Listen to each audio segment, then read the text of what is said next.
Hello students, today we will discuss about the derivation of formula based upon dimension analysis. In the last video, we will discuss about some other category of numericals, that is correctness of formula. Now we will discuss about derivation of formula. So let's start. First numerical is derive expression for time period t for simple pendulum which depends on mass of bob m, length of pendulum l and acceleration due to gravity g. So हमें time period का एक formula drive करना है. जो time period t है वो किन किन चीज़ों पे डिपेंड करता है. अगर क्वेश्चन में आपको आए डिपेंड्स ऑन या बेस्ड ऑन, तो आपने इस चीज़ को प्रोपोर्शनल के रूप में लिखना है. Depends on means proportional. किन किन चीज़ों पे डिपेंड कर रहा है? मास पे, लेंथ पे और ग्रेविटी पे. तो हम लिख लेंगे मास m पे, लेंथ एल पे and acceleration due to gravity का जो भी सिंबल दिया हो जी वो हमने यहाँ मेंशन कर देना है. तो ये फर्स्ट स्टेप में हमने क्या करना है, जिस चीज़ का हमने एक्सप्रेशन फाइंड आउट करना है उसे हमने लेफ्ट साइड में लिखना है. फिर डिपेंड्स मतलब प्रोपोर्शनल टू, किन किन चीज़ों पे डिपेंड करता है वो हमने सारी चीज़ें यहाँ पे लिखनी है. ये जो तीन चीज़ों पे डिपेंड करेगा हमने उसमें फर्स्ट वाली जो भी चीज़ होगी, जैसे मास है यहाँ पे उसकी पावर ए लेनी है, सेकंड वाले की पावर बी लेनी है और थर्ड वाले की पावर सी कंसीडर करनी है. क्लियर. नाउ प्रोपोर्शन हटा के हमें पता है एक कांस्टेंट लगता है, दैट इज के. बाकी सारी चीज एज इट इज लिखेंगे हम, ए एल की पावर बी जी की power C. Clear. Now put the dimensions of each quantity. Time means m0, l0, t1. Clear?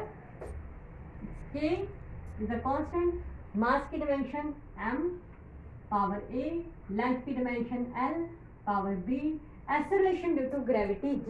Acceleration की dimension होती है l1 t minus 2. Clear? Power c.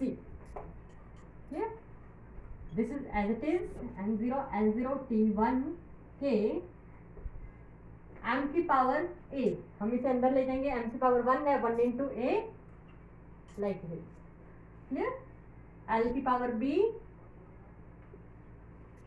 यहाँ पे हमारे पास टू क्वांटिटीज है, l की पावर c और t की power -2 into c, that is -2c. Clear? Now m0, l0, t1 के हम इन सारी चीज़ों को एक mlt की फॉर्म में ले लेंगे. मीन्स यहाँ पे कितनी m है, a की है, कितनी पावर है उसकी a. l यहाँ पे दो हैं, एक पावर l b, एक की पावर c. हमें पता है बेस सेम हो तो पावर्स एड अप होती हैं, तो l की पावर बन जाएगी b plus c. Clear. t की power -2c. Clear. Now, according to principle of homogeneity, principal of homogeneity का मीन्स होता है कि हमने इक्वेट करनी है पावर्स को. पावर्स को इक्वेट किस तरह से करेंगे, जैसे इधर m की पावर a है, इधर m की पावर 0 है, मीन्स हम दोनों को इक्वेट कर देंगे. क्लियर. a equal to 0. इधर l की पावर b प्लस c है, इधर l की पावर 0 है, तो हम इनको भी इक्वेट कर देंगे. इधर t की पावर -2c, इधर t की पावर 1. क्लियर. अब हम इन्हें सोल्व करके a, b और c की वैल्यू फाइंड आउट करेंगे. यहाँ से क्लियर है a की वैल्यू कितनी है 0. क्लियर. अब b और c कैलकुलेट करना है.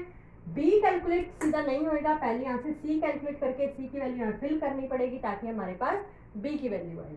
तो हम सॉल्व करेंगे. यहाँ से c की वैल्यू क्या आ जाएगी, -1/2. ये c की वैल्यू हम यहाँ फिल करेंगे ताकि हमारे पास b की वैल्यू आ जाए. तो हम फिल कर रहे हैं यहाँ पे b प्लस -1/2 इक्वल टू 0. तो b की वैल्यू हमारे पास आ जाएगी 1/2.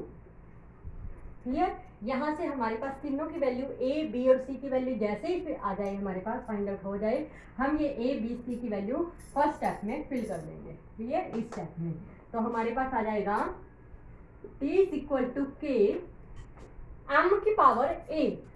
m की पावर a की पावर कितनी थी 0, लाइक दिस. l की पावर b, पावर कितनी आई b की पावर 1/2, 1/2 का मीन्स होता है रूट, एंड g की पावर c, और c की वैल्यू मेरे पास आई -1/2। तो यहाँ से हमारे पास जो फॉर्मूला बन के आया that is t is equal to k, किसी चीज की पावर 0 हो तो उसका मतलब होता है उसकी वैल्यू 1, मीन्स ये चीज इसकी वैल्यू 1 आ जाएगी। इन दोनों के ऊपर 1/2, 1/2 मीन्स रूट में दोनों, बट ये चीज पॉजिटिव है ये नेगेटिव है, नेगेटिव मीन्स ये नीचे हो जाएगी लाइक दिस L/G।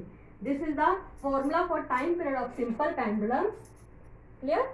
इस तरह से हमें जो भी क्वेश्चन दिया जाए जिन जिन चीज़ों पे डिपेंड करती है उन चीज़ों की आप डायमेंशंस को फिल करके हम उनकी वैल्यूज को फिल करके हम उसका फॉर्मूला क्रिएट कर सकते हैं।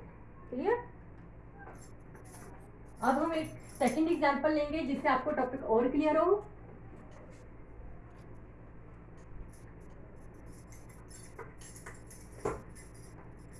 आपके पास नेक्स्ट क्वेश्चन है,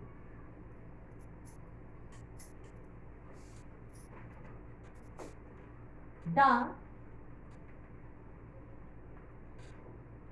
potential energy E is depends on mass m, acceleration due to gravity g, and height h। Clear?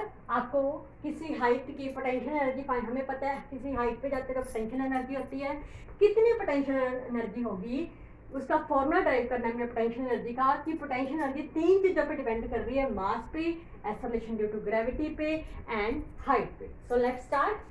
सबसे पहले हम जिस चीज़ का आंसर निकालना हो हम उसे लेफ्ट साइड पे लिखते हैं, depends upon means proportional, mass m, acceleration due to gravity g, and height h। फिर हम इसकी पावर लेंगे a, इसकी पावर b, इसकी पावर c। क्लियर? हम यहाँ पे प्रोपोर्शन साइन हटा के लिखेंगे k, that is any constant m g h। Fill the dimensions of each quantity. Energy की डायमेंशन होती है, एनर्जी हमेशा वॉकरन के बराबर होती है, means force into displacement. m1 l2 t minus 2 k mass m1 sorry a, acceleration due to gravity means l1 t minus 2 power b, height एक length होती है पावर c। क्लियर? m की power यहाँ से a आ जाएगा, b दोनों से multiply होएगा, l की पावर b, t की पावर -2b, जहाँ पे l की पावर c। क्लियर? जो लेफ्ट साइड में था एज इट इज लिखेंगे उसे।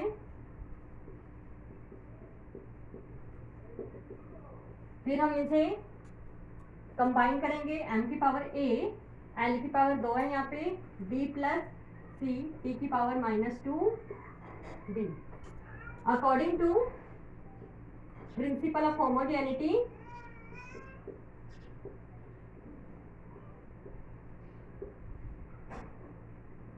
इक्वेट करेंगे पावर्स को। m की पावर a, इधर m की पावर 1 मीन्स a की वैल्यू आ गई 1, इधर b l की पावर b प्लस c, इधर l की पावर 2, t की पावर -2b, इधर -2, a की पावर हमारे पास क्लियर है, a की वैल्यू 1, b की वैल्यू यहाँ से माइनस से माइनस कटा, b की वैल्यू आ गई 2/2 मीन्स 1, यहाँ से b की वैल्यू मेरे पास आ गई 1।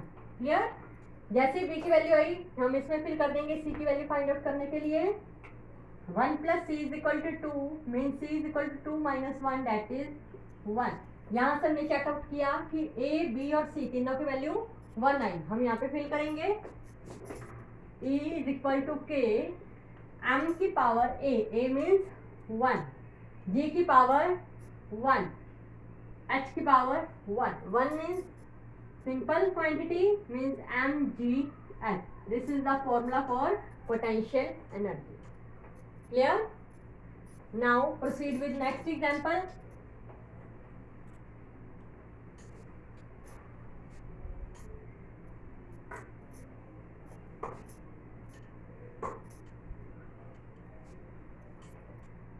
Let's start. मान लीजिए आपको दे दी जाए the velocity of string v depends on 3 quantities पे डिपेंड कर रही है। मान लीजिए एक length of string L, tension T, and यहाँ पे थोड़ा सा अलग क्वेश्चन है। यहाँ पे उन्होंने बोला है लेंथ पे, टेंशन पे और मास पर यूनिट लेंथ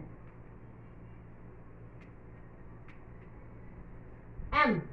जो भी सिंबल दिया जाए आपने सिंबल वही यूज करना है, m। Drive the formula of string. Clear? Velocity निकालनी है हमने स्ट्रिंग की, तो स्टार्ट करते हैं। सबसे पहले किसकी वेलोसिटी निकालनी है? स्ट्रिंग की v। तो हम उसे लेफ्ट साइड पे लेंगे। डिपेंड्स ऑन मीन प्रोपोर्शनल का साइन 3 चीजों पे डिपेंड करती है। सिंबल्स कौन से दिए हैं? L, T और M। L, T और M। Clear? Power A, power B, power C। फिर पहले हम प्रोपोर्शनल साइन हटा के K लिखेंगे, then fill the dimensions of each quantity. Velocity की dimension m0, L1 t-2 1 K। Length की डायमेंशन 1। टेंशन एक फोर्स होती है, m1 L1 t-2 power B। Then m is not a mass. उन्होंने बोला m है mass per unit length. m क्या है? Mass per unit length. Means इसकी डायमेंशन जाएगी m1 L-1। Clear? So fill this power C। Okay, L की power 1, यहाँ पे A था, मतलब L की पावर A, यहाँ पे M की पावर B, L की पावर B, T की पावर -2B। क्लियर? M की पावर C, L की power -2 C। Clear? This is as it is m0 L1 t-1। Now combine this. m यहाँ पे दो, m की पावर b भी पड़ा है, m की पावर c भी पड़ा है, means b plus c। l की पावर यहाँ तीनों केसेस में आ रहा है, a भी है plus b and then minus c। Clear? t की power -2b। Clear? Now according to principle of homogeneity,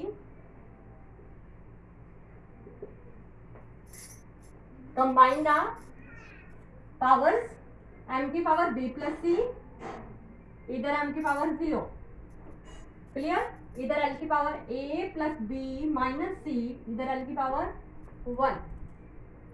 t की पावर -2b, इधर t की power -1। Clear?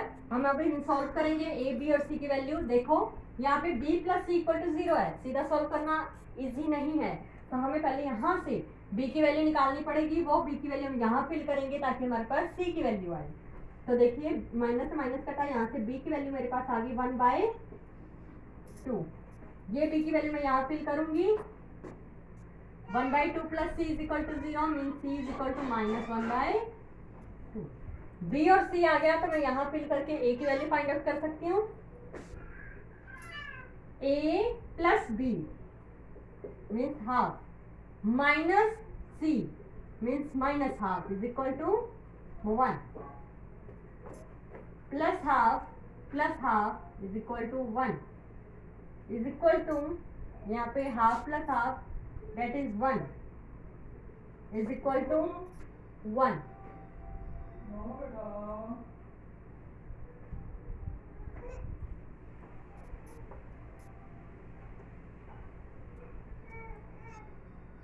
Clear? A, B और सी की वैल्यू जैसे हमारे पास फाइंड आउट होगी हम यहाँ पे फिल आउट कर देंगे। क्लियर? देखिए v is equal to k L की पावर ए कितना आया मेरे पास 0, क्लियर।